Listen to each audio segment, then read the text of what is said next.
live English podcast. The Economist, the well-known British weekly magazine, carried an editorial in its latest edition, saying that Thailand's voters need a real choice after another leader is brought low, and said the kingdom is stagnating while its elite squabble. The editorial ends with a bang, saying that what Thailand really needs are fresh elections, fought freely, with the winning party given every opportunity to form a coalition that can actually govern.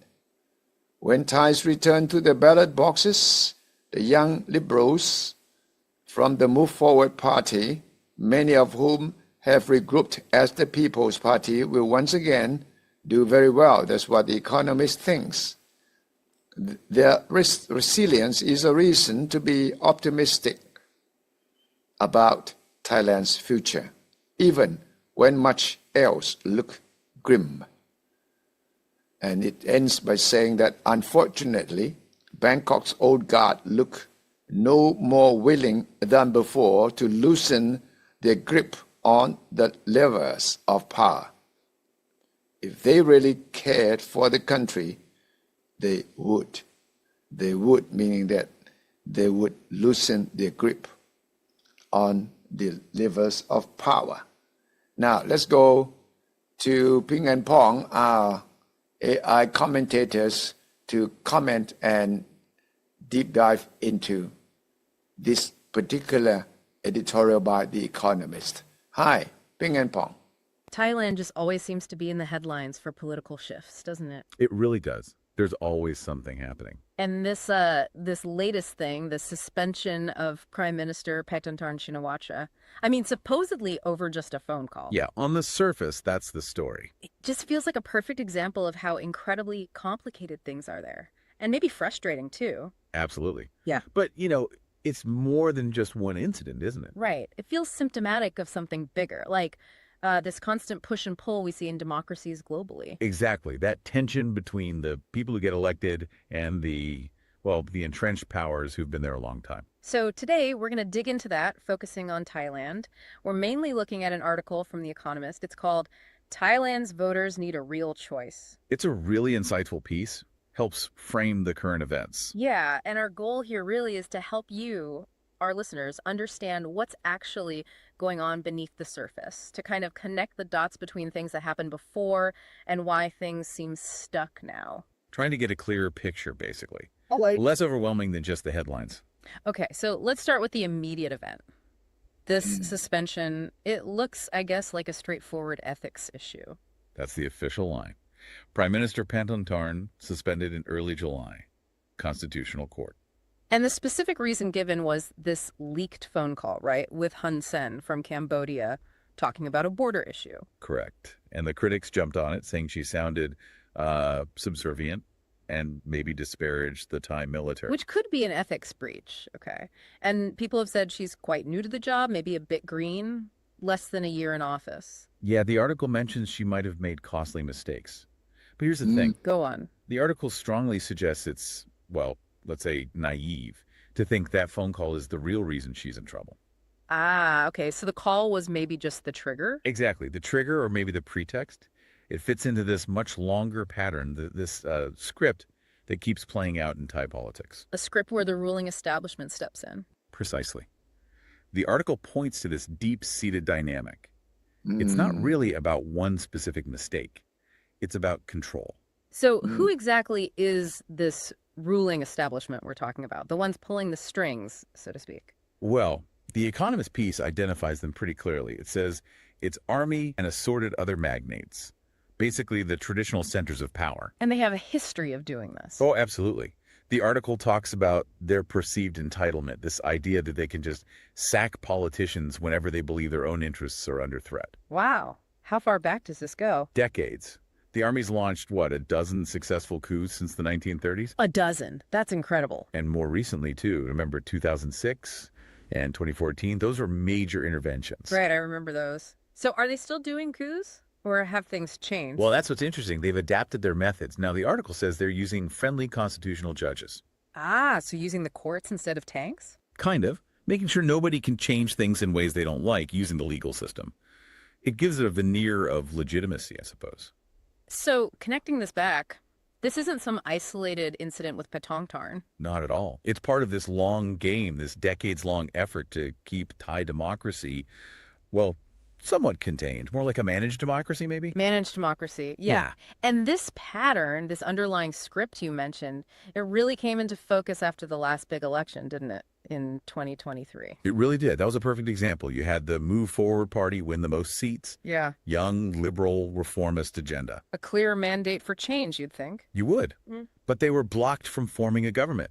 The article uses the term stooges in the Senate prevented them. So the Senate, appointed largely by the previous military government, stopped the election winners. Essentially, yes. And it didn't stop there. That whole Move Forward Party dissolved by a judge. Dissolved, just like that. Yep.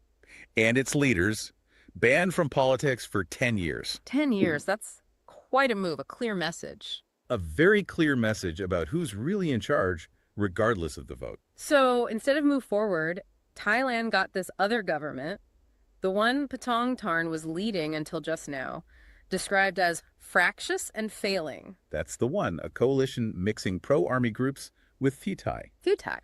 That's the party founded by Patong Tarn's father, Thaksin Shinawatra, right? The populist one. Correct. But the article notes a shift there, too. It says, Suthichai once claimed to speak for the poor, but which no longer seems fussed about them. Interesting. So they compromised to get into power, maybe? It seems that way. And for a while, maybe this arrangement suited the generals, the same ones who kicked out Saxon's parties twice before. A convenient, perhaps weakened opposition in power? Possibly. But clearly that convenience ran out. Now they're interfering again. And it's not even the first time recently. Patong Tarn only got the job because her predecessor got kicked out too, right? Exactly. Also for supposedly breaching some vague ethics rules. Wow. It really is just the same cycle repeating, isn't it? Different faces, same playbook. It feels very much like that. And, while all this political drama unfolds, Yeah. the real cost is felt elsewhere, in the economy, in people's lives. Right. While the politicians and the establishment are locked in this struggle, what's happening to the country itself? Well, it's stagnating. Yeah. Seriously stagnating. The article points out Thailand's economy is only expected to grow about 1.8% this year. 1.8%, that's low. Yeah. Especially for that region. It is, down from 2.5% last year. And tourism, a huge driver for Thailand. Also suffering. Yeah, arrivals dropped in the first half of this year, particularly from China, down by a third. A third? That's a massive hit. It is. And then there are trade worries. Potential high tariffs on exports to the U.S., which is a massive market for them. So internal instability is having external consequences too. Absolutely. And meanwhile, those big underlying economic problems, like the business environment being shockingly anti-competitive. They're just not being addressed. Seems not. No real progress, which is such a shame, isn't it? It really is, because Thailand has so much going for it. It's relatively wealthy, has a sophisticated middle class, those incredible landscapes. All those advantages, kind of held back by this political gridlock and interference. The focus is on the power struggles, not the country's potential. Okay, so given this cycle, this stagnation, where does Thailand go from here? What are the options? Well, the immediate future probably looks like more of the same, unfortunately. The article predicts backroom negotiations to find a new prime minister. Which would be the third PM in just 1 year. Incredible, right? The third in 12 months. But there's a risk there. What's the risk? If those negotiations fail, or if whatever solution they come up with falls apart quickly, which seems likely. Then what? Then you could see frustration building up again. Protests, maybe? Yeah. And the worry is that becomes the excuse, the pretext, as the article puts it, for another military coup. Back to square one, or maybe square zero. Exactly. So what does Thailand actually need? The Economist argues for fresh elections. Real elections. Yes. Fought freely and crucially, where the winners actually get a fair shot at forming a government that can govern effectively. Is there any hope for that? Any sign things could change? There is a glimmer. Remember the Move Forward? The party that was dissolved? Yes, the Young Liberals. Well, many of them haven't given up. They've regrouped into a new party, the People's Party. Okay. And the expectation is if there are elections, they'll do very well again. The article calls their resilience a reason for optimism. So the desire for change is still strong among voters. It seems so. But And it's a big but. there's always a but. The fundamental problem remains. Bangkok's old guard, the establishment we've been talking about, they just don't look any more willing to let go of power than they ever have. So the core tension remains unresolved. Deeply unresolved. Okay, so wrapping this up, what we've really dug into here is this recurring fight in Thailand. You've got the people voting, often for change, bumping up against this powerful elite determined to keep control. And the result is this cycle of instability, political interference, and, as we saw, real economic damage. Stagnation. Yeah. But even with that history, with the establishment's tight grip, there's still this push for democracy, these new parties emerging. It's resilient. It really is. So it leaves you wondering, doesn't it? What does it actually take for a country to break out of a cycle like this when the elite is so entrenched and the economic costs are so obvious? It's the million-dollar question. And if the ballot box keeps getting, well, overridden, what other ways might people seek change if this pattern just keeps going? Something to think about. Definitely something to keep an eye on. Thank you very much, Ping and Pong. And thank you for following Suthichai Live English podcast. Stay tuned until the next episode. Bye-bye.